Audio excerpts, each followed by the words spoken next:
Hello প্রিয় দর্শক, সবাই কেমন আছেন? আশা করি সবাই ভালো আছেন এবং সুস্থ আছেন। আমি একটা গুরুত্বপূর্ণ বিষয় নিয়ে কন্টিনিউয়াস আলোচনা করব আগামী একটা বই থেকে, যে বইটা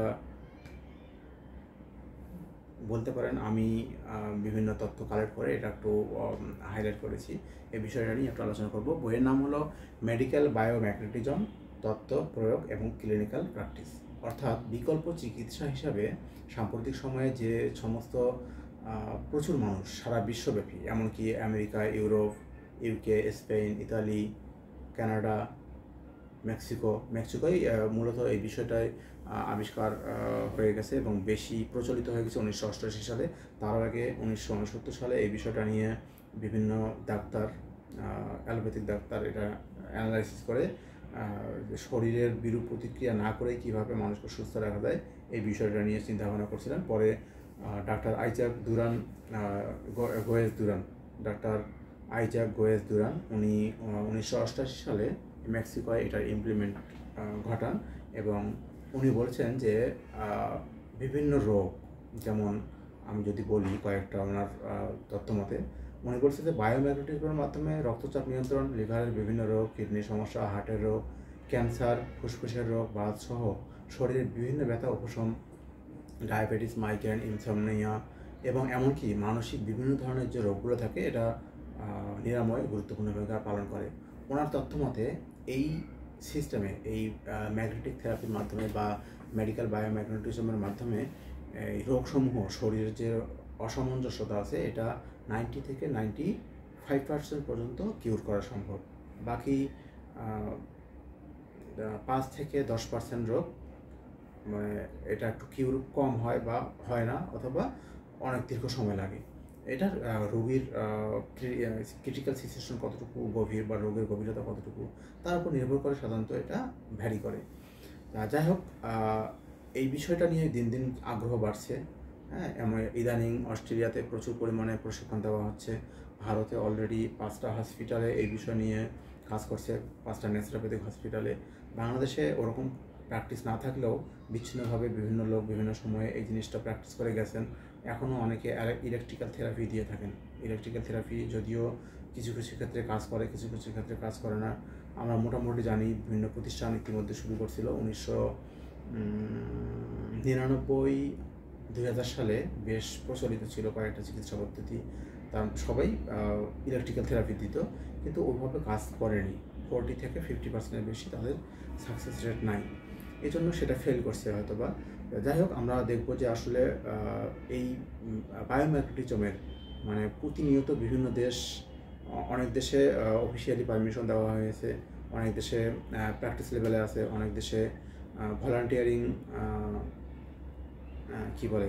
বডি হিসেবে সরকারের স্বাস্থ্য সংক্রান্ত যে বডিগুলো আছে তাদের সাথে কাজ করতেছে। বাংলাদেশে এরকম প্র্যাকটিস না থাকলেও আমরা ইতিপূর্বে বেশ কয়েকজন উদ্যোগ নিয়েছিলেন। পরবর্তীতে তারা যেহেতু বাংলাদেশে ওরকম রোগী পাচ্ছিলেন না, এই জন্য বিদেশে চলে গেছেন, কারণ এটা বিদেশের বিভিন্ন ওয়েস্টার্ন কান্ট্রিতে বিশেষ করে প্রচুর চাহিদা। যাই হোক, তারা সেখানে পার্মানেন্ট হয়ে গেছেন। তাদের একজনের সাথে কথা হচ্ছে, ওনার কাছে কিছু পরামর্শ নিয়ে আমরা বাংলাদেশে শুরু করলাম। এরপরে স্পেনে প্রশিক্ষণপ্রাপ্ত, ইউকেতে প্রশিক্ষণপ্রাপ্ত কয়েকজন ডাক্তার আছেন, তারা বাংলাদেশে এই জিনিসটা ইমপ্লিমেন্ট করতে চায়। তাদের মাধ্যমে মূলত আমাদের এই যাত্রা শুরু করার চেষ্টা করতেছি। সবাই যদি সহযোগিতা করেন, আমার মনে হয় এটা নিয়ে আমরা কাজ করতে পারি আমাদের ভবিষ্যতে। যদি আমরা এই বই থেকে কিছু বিষয় আলোচনা করি, আমরা দেখব যে সারা বিশ্বের মতো বাংলাদেশে, বিশেষত গ্রামীণ এলাকায়, সারা বিশ্বেও তাই, গ্রামীণ এলাকায় যাদের ইনকাম কম তারা এখনও প্রাকৃতিক চিকিৎসা এবং বিভিন্ন বিকল্প চিকিৎসার প্রতি আকৃষ্ট হয়ে পড়ছে। এক্ষেত্রে আমরা বলতে পারি বিভিন্ন নিউট্রিশনাল থেরাপি এখন প্রচুর পরিমাণে বাংলাদেশে। একটা সময় আমরা চিন্তাই করতে পারিনি। আমাকে যখন 1 বছর আগে কেউ একজন বলছিল ডায়েট দিয়েও রোগ নিয়ন্ত্রণ সম্ভব, আমি মনে মনে সামনে কিছু বলতে না পারলে মনে মনে হেসেছি যে এটা আবার কী ধরনের থিওরি। এখন আমি দেখলাম যে আমার নিজেরই হাই প্রেশারের রোগ, জাস্ট 2.5 দিনের মাথায় আমার প্রেশার ফুললি কন্ট্রোলে চলে আসছে, ফুললি নিউট্রিশনাল থেরাপি দিয়ে, এবং এখন পর্যন্ত আমাকে সেভাবে ওষুধ খাওয়া লাগতেছে না। যদিও আমার ভয়ের কারণে, যেহেতু ডাক্তাররা একসময় বলছিল যে নিয়মিত না খেলে হার্ট বড় হয়ে যাবে, এই জন্য মাঝে মধ্যে খাচ্ছি, কিন্তু আসলে আমার প্রেশার আমি মাপতেছি বাট বাড়তেছে না। আমাকে বলা হয়েছিল যে আপনি 2.5 দিন বা 3 দিন আপনি নিউট্রিশনাল থেরাপির মধ্যে থাকবেন।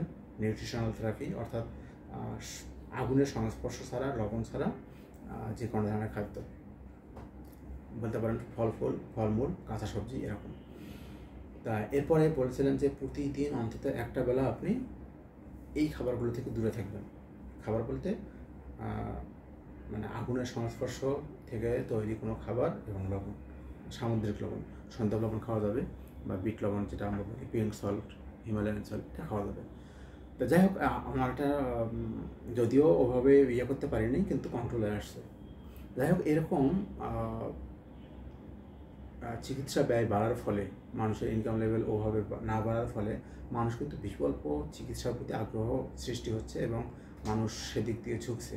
এরই পরিপ্রেক্ষিতে আমরা বিভিন্ন ঘটনা বাংলাদেশে বেশ কিছু অ্যানালাইসিস করে, কিছু কেস স্টাডি করে আমরা বায়োম্যাগনেটিজম সিস্টেম নিয়ে কাজ করতে শুরু করেছি। এখানে আমরা যদি আলোচনায় আসি, মূল আলোচনায়, যে এই যে বায়োম্যাগনেটিজম সিস্টেম, এখানে কিন্তু পার্শ্ব প্রতিক্রিয়া সৃষ্টি করে না, কোনো ধরনের পার্শ্ব প্রতিক্রিয়া নাই।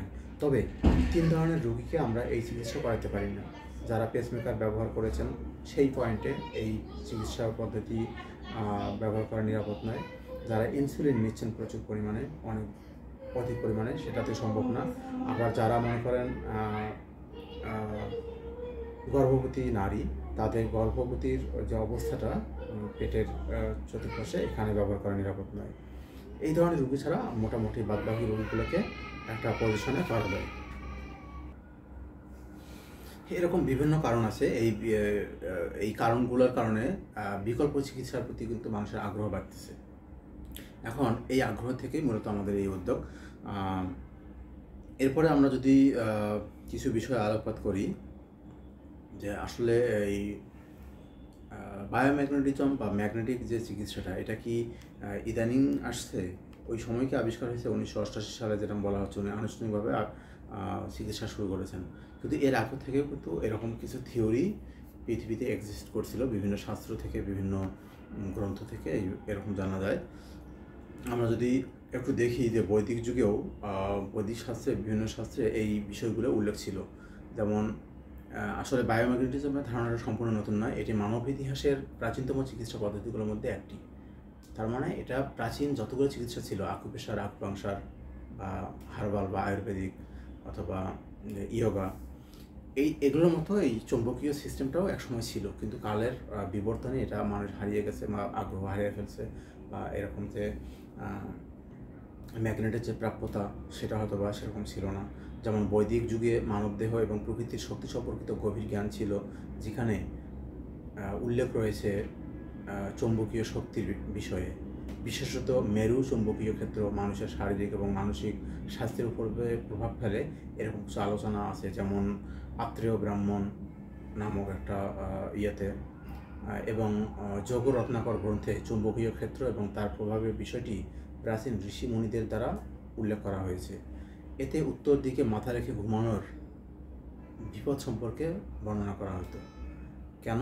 যে উত্তর দিকে হলো মেরু অঞ্চলে ওখানে ম্যাগনেটিক ফিল্ড থেকে মানুষের শরীরে তো আয়রন আছে, রক্তের আয়রন আছে। তা আয়রনগুলো কী করে, যতক্ষণ আপনি রেস্ট নেবেন বা শুয়ে থাকবেন, তখন এটা উত্তর দিকে যদি মাথা করে থাকেন, তার মাথার দিকে চলে যায়, তখন মাথা ভার হয়, মাথার বিভিন্ন ধরনের অসুখ বিসুখগুলো হয়, হ্যাঁ, বা ব্রেইনের প্রবলেম, অথবা আমরা যে রক্তপাত বলি বা রক্তক্ষরণ বলি, এই ধরনের বিষয়গুলো হচ্ছে মাথায় হয়। এটাও তার অন্যতম কারণ।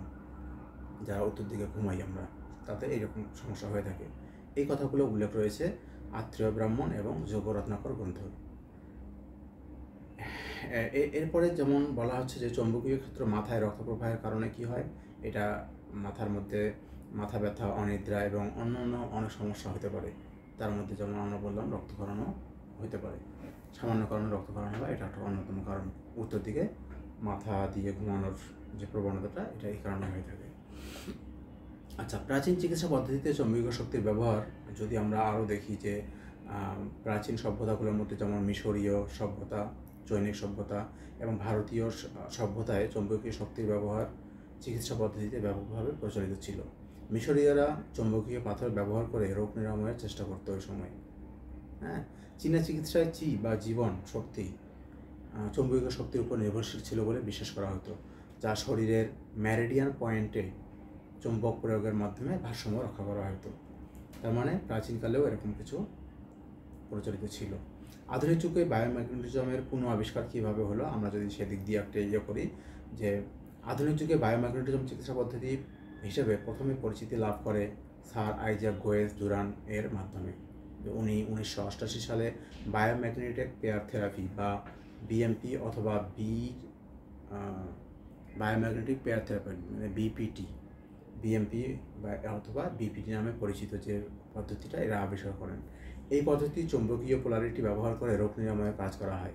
উনি যে কোনো চৌম্বকের দুটো পোলারিটি নিয়ে কাজ করেন, একটা হলো নেগেটিভ পোলারিটি, একটা হলো positive polarity, south pole north pole, দুটো নিয়েই উনি মূলত রোগ নিরাময়ের চেষ্টা করেন।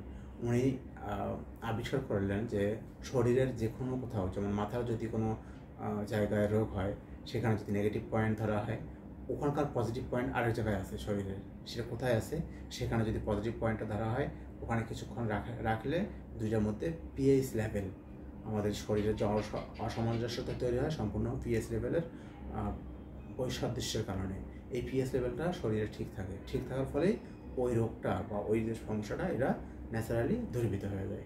এভাবে মূলত উনি এই আবিষ্কারটা করে থাকেন, এইভাবে চিকিৎসা করে থাকেন। তার গবেষণা এবং প্রচেষ্টায় দেখা যায় যে দেহের নির্দিষ্ট পয়েন্টে চুম্বক প্রয়োগের মাধ্যমে পিএইচ স্তর মানে হলো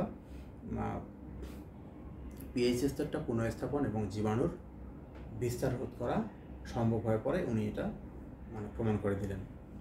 ডাক্তার গোয়েজ দাবি করেন এই থেরাপি 90%-এরও বেশি সংক্রমণ এবং রোগ নিরাময়ে কার্যকরী। এটা সাধারণত 90% বলা হলেও 90 থেকে 94% উনি বলছেন আর কি বিভিন্ন গ্রন্থে, এবং ওনার ট্রেনিংয়ের সময় ওনার প্রশিক্ষণে 90 থেকে 94%। আচ্ছা, তার পদ্ধতি বর্তমানে বিশ্বব্যাপী 1 লাখেরও বেশি চিকিৎসক ব্যবহার করছেন। বিভিন্ন এটা হলো হিসাবটা হলো আসলে গত 2023 সালের, এখন 2024 সাল যদি হিসাব করি হয়তো বা আমরা 2024 সালের শেষের দিকে হয়তো বা এই হিসাবটা পাবো, আরও হয়তো বা বেশি হবে, এবং লাখ লাখ লোক উপকৃত হচ্ছেন বিশ্বব্যাপী।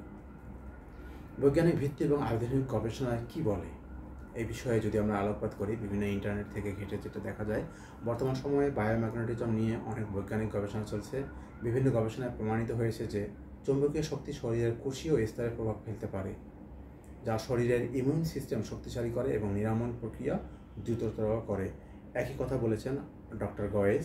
উনি বলেছিলেন যে আসলে পিএইচ স্তর যে লেভেলটা সমান করা হয়, এটা জাস্ট রোগ সারানোর কোনো মেডিসিন দেওয়া হয় না, কোনো মেডিসিন ইনপুট দেওয়া হয় না।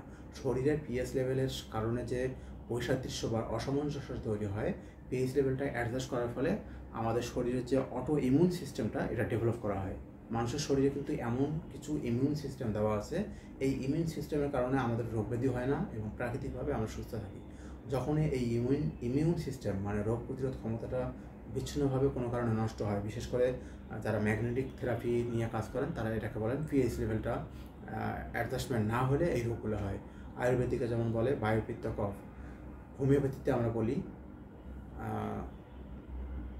সোরা সিফিলিস সাইকোসিস, এই তিনটা যে মায়াজম আছে, এই মায়াজম থেকে আরও দুটো মায়াজম টিউবারকুলোসিস আছে, আরও কিছু মায়াজম সাব মায়াজম তৈরি হচ্ছে বা ওরকম করে ব্যাখ্যা করা হচ্ছে, বিভিন্ন কারণে আসলে কম্বাইন হচ্ছে আর কি। মূল হলো তিনটা, সোরা সিফিলিস সাইকোসিস। এই যে মায়াজমগুলো হয় মানে এক এক থেরাপিতে বা একক কী বলে এটাকে বিকল্প চিকিৎসা পদ্ধতিতে বিষয়গুলো একইভাবে ব্যাখ্যা করা হলেও প্রতিটা ক্ষেত্রেই তার প্রায়োগিক জ্ঞানটা যেভাবে ওই থিওরিতে যে অ্যাপ্লাই করা হচ্ছে তাতে মানুষ সুস্থ হয়ে যাচ্ছে। এই জন্য মানুষ আসলে বিকল্প চিকিৎসা পদ্ধতিতে ধীরে ধীরে আকৃষ্ট হচ্ছে, এই কারণে যে এইটাতে আপনার ইমিউন সিস্টেম, শরীরের যে রোগ প্রতিরোধ ক্ষমতাটা, এটাই মূলত ডেভেলপ করা হচ্ছে, এটাই শক্তিশালী করা হচ্ছে, আর এর ফলে রোগ দূরীভূত হচ্ছে। আচ্ছা, শেষে যদি আমরা বলি একটা কথা যে বায়োম্যাগনেটিজমের শিকড় প্রাচীন শাস্ত্র এবং চিকিৎসা পদ্ধতিতে গভীরভাবে পরিচিত, যা আধুনিক যুগে ডাক্তার আইজাক গোয়েজ ডুরান এবং অন্যান্য গবেষণার মাধ্যমে নতুনভাবে আবিষ্কৃত হয়েছে। এটি একটি শক্তিশালী চিকিৎসা পদ্ধতি যা চৌম্বকীয় শক্তির প্রভাবে মানব শরীরে সুস্থতা ফিরিয়ে আনতে সক্ষম হয়। আশা করি সবাই কিছুটা হলেও বুঝতে পারছেন। যদি কারো কোনো প্রশ্ন থাকে বা কারো কোনো যদি কোনো জিজ্ঞাসা সংশোধন বা বিয়োজন সংশোধন যদি কোনো থাকে, টপিক থাকে, অবশ্যই কমেন্ট করে জানাবেন। আমি পরবর্তীতে সেই বিষয় নিয়ে নিজেকে সংশোধন করার চেষ্টা করব। আমিও নবীন শিক্ষার্থী, এই বিষয়ে শিখছি। যদি আমার কোনো ভুল ত্রুটি হয়ে থাকে আশা করি সবাই সংশোধন করে দেবেন। আরেকটা বিষয়, যদি কোনো কারণে কারো কোনো বিষয়ে জানার থাকে বা কোনো বিষয়ে কোয়েরি থাকে যে আপনারা জানতে চান, আমি যদি নাও জেনে থাকি অন্তত সেটা জেনে শিখে আমি আপনাদের জানানোর চেষ্টা করব। ধন্যবাদ সবাইকে। সবাই ভালো থাকবেন, সুস্থ থাকবেন। পরবর্তী ভিডিও দেখার আমন্ত্রণ জানিয়ে আজকের মতো এখানে শেষ করছি। সবাইকে ধন্যবাদ।